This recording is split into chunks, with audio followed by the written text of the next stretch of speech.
आज 20 अप्रैल और बात करने वाले हैं 20 अप्रैल 2019 से रिलेटेड जो मोस्ट इंपॉर्टेंट करंट अफेयर्स बने हैं उन सभी के बारे में अपन इस वीडियो में बात करेंगे। तो देखिए बिना वक्त गए आज का लेसन अपन शुरू करते हैं। आज का पहला क्वेश्चन आपको दे रखा है, विश्व यकृत दिवस कब मनाया जाता है। तो देखिए विश्व यकृत दिवस प्रत्येक वर्ष कब मनाया जाता है, 19 अप्रैल को मनाया जाता है। शरीर का दूसरा सबसे बड़ा अंग जो कौन सा है, यकृत है यानी कि लीवर। उसके बारे में जागरूकता फैलाने के लिए हर वर्ष 19 अप्रैल को विश्व यकृत दिवस मनाया जाता है। 2019 में जो विश्व यकृत दिवस मनाया गया है इसका विषय रहा है love your liver and live longer, यानी कि अपने यकृत से प्यार करें और लंबे समय तक जीवन जिए। ये विश्व यकृत दिवस 2019 का विषय रहा है। यकृत संबंधी जो रोग हैं उसमें hepatitis A, B, C, alcohol और जो नशीली दवाओं के कारण होते हैं। WHO यानी कि विश्व स्वास्थ्य संगठन के अनुसार यकृत संबंधी जो बीमारियां हैं वो भारत में होने वाली जो मौतों का 10वां सबसे बड़ा आम कारण है। यकृत शरीर का दूसरा सबसे बड़ा और सबसे जटिल अंग है। पहला कौन सा है, मस्तिष्क है और यकृत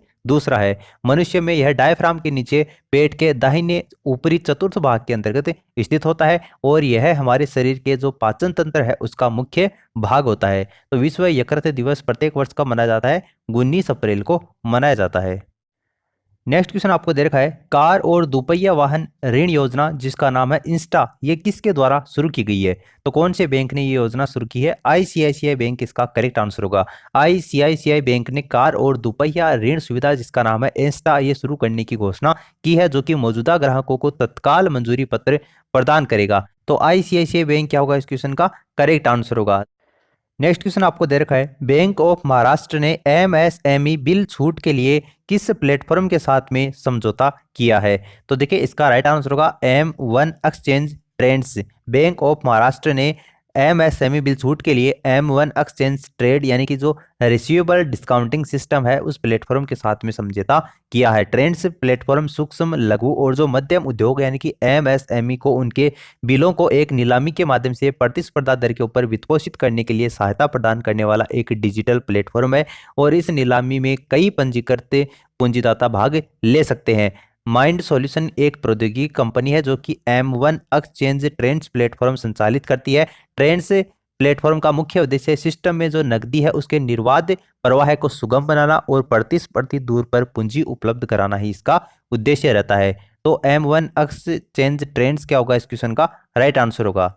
नेक्स्ट क्वेश्चन आपको दे रखा है, आरबीआई के ईएमवी कार्ड आदेश को पूरा करने वाला भारत का पहला सार्वजनिक क्षेत्र का बैंक कौन सा बना है। तो देखिए इसका राइट आंसर होगा Canara bank. ACI world wide ने घोषणा की कि केनरा बैंक के अपने जो एटीएम नेटवर्क और उसके प्रमाणीकरण के ऊपर ईएमवी कार्ड प्राप्ति का समर्थन करने के लिए प्रमुख नए कार्य को सफलतापूर्वक पूरा किया है। केनरा बैंक देश के विशाल एटीएम नेटवर्क में कार्ड से लेन देन के लिए ईएमवी चिप और पिन के ऊपर स्थानांतरित होने वाला पहला सार्वजनिक क्षेत्र का बैंक है। केनरा बैंक की लगभग 6,300 शाखाएं हैं और 10,000 से अधिक एटीएम का नेटवर्क है। एसीआई ने वर्षों से कई देशों में ईएमवी की शुरुआत में मुख्य भूमिका निभाई है। भारतीय रिजर्व बैंक यानी कि आरबीआई ने सभी बैंकों को 31 दिसंबर 2018 तक मैग्नेटिक स्ट्रिप वाले जो एटीएम और डेबिट कार्ड है उसको ईएमवी चिप और पिन भुगतान कार्डों में बदलने के लिए आदेश जारी किया था। तो केनरा बैंक क्या होगा, इस क्वेश्चन का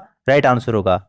नेक्स्ट क्वेश्चन आपको देखा है, किस बैंक को सेलेंट मॉडल बैंक 2019 का अवार्ड प्रदान किया गया है। तो देखिए इसका राइट आंसर होगा Fincare small finance bank. Fincare small finance bank को वित्तीय समावेशी की श्रेणी में छोटे व्यवसाय तक पहुंच हेतु ऋण व्यवस्था को पुनः तैयार करने के लिए प्रतिष्ठित सेलेंट मॉडल बैंक 2019 के जो पुरस्कार है उसे सम्मानित किया गया है। Fincare small finance bank metro, शहरी और जो अर्ध शहरी बाजार है उसमें बैंकिंग के जानकार उपभोक्ताओं की बैंकिंग आवश्यकताओं को पूरा करता है। ये जो पुरस्कार है वो लेप लाइट को मान्यता देता है जो कि सूक्ष्म और लघु उद्यमों के ऊपर नियोजित संपत्ति के ऊपर ऋण की शुरुआत और त्वरित हामीदारी के लिए फिनफेयर स्मॉल फाइनेंस बैंक के द्वारा तैयार और विकसित एक टैब आधारित समाधान है। तो फिनफेयर स्मॉल फाइनेंस बैंक क्या होगा, इस क्वेश्चन का करेक्ट आंसर होगा। नेक्स्ट क्वेश्चन आपको दे रखा है, आईएमएफ ने किस बैंक के कर्मचारियों के साथ में ब्लॉकचेन के बारे में शिक्षित करने के लिए लर्निंग कॉइन की शुरुआत की है? तो देखिए इसका राइट आंसर होगा विश्व बैंक। अंतर्राष्ट्रीय मुद्रा कोष जिसको आईएमएफ के नाम से जाना जाता है, और विश्व बैंक के जो कर्मचारी हैं उन्होंने बिटकॉइन और ईथर जैसी क्रिप्टोग्राफिक संपत्तियों की अवधारणाओं से परिचित कराने के लिए अपना निजी ब्लॉकचेन और डिजिटल मुद्रा नेटवर्क शुरू किया है। यह नए आभासी टोकन को लर्निंग कॉइन नाम दिया गया है, जिसका उद्देश्य उपयुक्त व्यक्तियों को संगठनों के अंदर ब्लॉकचेन के बारे में शिक्षित करना है। कर्मचारी सदस्य प्रशिक्षण के लक्ष्यों को सफलतापूर्वक प्राप्त करके टोकन अर्जित करेंगे। ये जो कॉइन है वो केवल संगठनों के अंदर ही उपलब्ध होंगे और बाहरी दुनिया की वस्तुओं और सेवाओं को खरीदने के लिए अनुपयुक्त होंगे। तो विश्व बैंक क्या होगा इस क्वेश्चन का करेक्ट आंसर होगा। नेक्स्ट क्वेश्चन आपको दे रखा है, टाइम पत्रिका की वर्ष 2019 की 100 सबसे प्रभावशाली लोगों की सूची में किसको शामिल किया गया है? तो ये जो आपको चार ऑप्शन दे रखे हैं इनमें से मुकेश अंबानी क्या होगा इस क्वेश्चन का करेक्ट आंसर होगा। टाइम पत्रिका ने वर्ष 2019 में 100 सबसे प्रभावशाली व्यक्तियों की सूची जारी की है।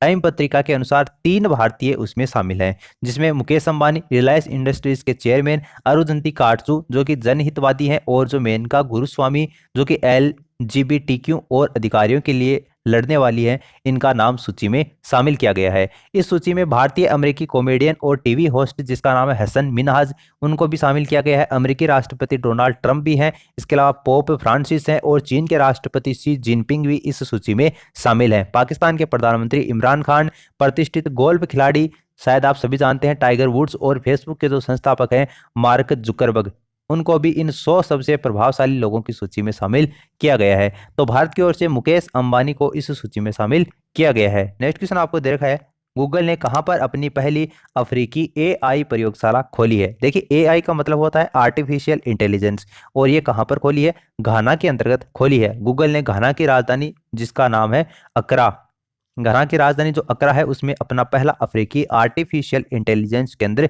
खोला है। अनुसंधान प्रयोगशाला अगली पीढ़ी की प्रौद्योगिकी के प्रति समर्पित परियोजनाओं पर कार्य करने के लिए सॉफ्टवेयर इंजीनियर और जो अनुसंधान वैज्ञानिक हैं उसका समूह बनाएगी। ये जो केंद्र है वो AI में रुचि रखने वाले जो छात्र हैं उनको अनुदान और PhD की छात्रवृत्ति प्रदान करने के लिए सीधे अफ्रीकी विश्वविद्यालयों से जुड़ा हुआ है। गूगल रवांडा के African institute for mathematical science में मशीन इंटेलिजेंस विषय में स्नातक कार्यक्रमों में भी सहायता करता है। AI को कृषि, स्वास्थ्य और शिक्षा जैसे क्षेत्रों में लागू किया जा सकता है, और अनुसंधान वैज्ञानिक मुस्तफा सीजे अफ्रीका में गूगल के AI प्रयासों को आगे बढ़ा रहे हैं। तो घाना के अंतर्गत गूगल ने अपनी पहली अफ्रीकी आर्टिफिशियल इंटेलिजेंस प्रयोगशाला खोली है। नेक्स्ट क्वेश्चन आपको दे रखा है, इंडो पैसिफिक विंग की स्थापना कहां पर की गई है?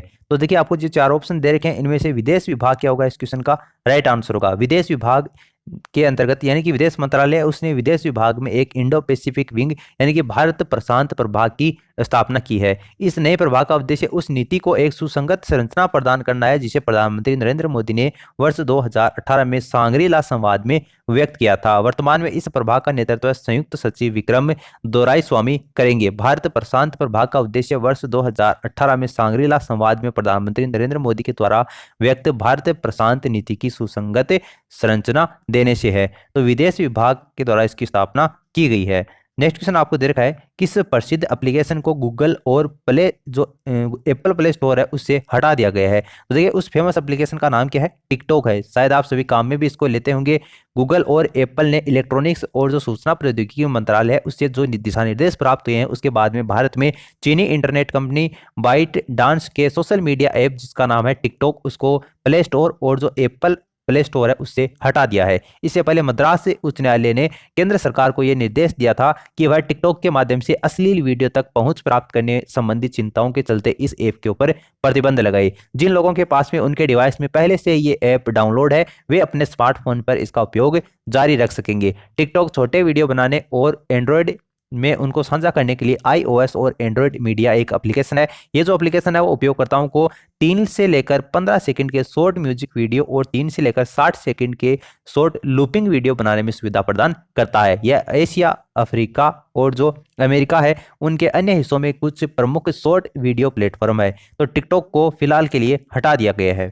नेक्स्ट क्वेश्चन आपको दे रखा है, भारतीय नौसेना ने किस देश की नेवी के साथ में द्विपक्षीय अभ्यास का दूसरा संस्करण समाप्त किया है? तो देखिए इसका राइट आंसर होगा वियतनाम।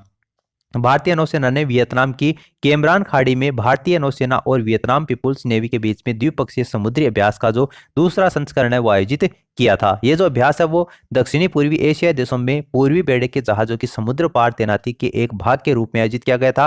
कैप्टन आदित्य हारा की कमान में आईएनएस कोलकाता और कैप्टन श्रीराम अमूर की कमान में आईएनएस शक्ति ने इस अभ्यास में भाग लिया था। तो वियतनाम क्या होगा इस क्वेश्चन का करेक्ट आंसर होगा। फिर आपको नेक्स्ट क्वेश्चन दे रखा है, स्ट्रीट चाइल्ड क्रिकेट विश्व कप में टीम इंडिया का सद्भावना राजदूत किसे नियुक्त किया है। तो देखिए जो आपको चार ऑप्शन दे रखे हैं इनमें से मिताली राज क्या होगा इस क्वेश्चन का राइट आंसर होगा। भारतीय महिला क्रिकेट टीम की कप्तान है मिताली राज और उनको स्ट्रीट चाइल्ड क्रिकेट विश्व कप में टीम इंडिया की सद्भावना राजदूत के रूप में नियुक्त किया गया है। वह सौरव गांगुली और राजस्थान रॉयल्स के साथ में टीम का समर्थन करेंगी। स्ट्रीट चाइल्ड क्रिकेट विश्व कप 2019 सड़क से जुड़े जो बच्चे हैं उनके लिए पहला क्रिकेट विश्व कप है। टूर्नामेंट का आयोजन ब्रिटेन स्थित संगठन स्ट्रीट चाइल्ड यूनाइटेड यानी कि SCU के द्वारा किया जा रहा है। तो इसके सद्भावना राजदूत के रूप में किसे नियुक्त किया है, मिताली राज को नियुक्त किया। तो देखिए दोस्तों इस तरीके से 20 अप्रैल 2019 से रिलेटेड जो मोस्ट इंपोर्टेंट करंट अफेयर्स बने उन सभी के बारे में अपने बात की है। वीडियो अच्छा लगा तो इसे लाइक करके मोटिवेट करें, अपने दोस्तों के साथ में इस वीडियो को शेयर करें ताकि उनको भी अपनी स्टडी के अंतर्गत बेनिफिट मिल सके। चैनल पर पहली बार आए तो सब्सक्राइब करने के साथ साथ में घंटी के आइकन को प्रेस कर लें ताकि लेटेस्ट अपडेट आपको समय समय के ऊपर मिलते रहें।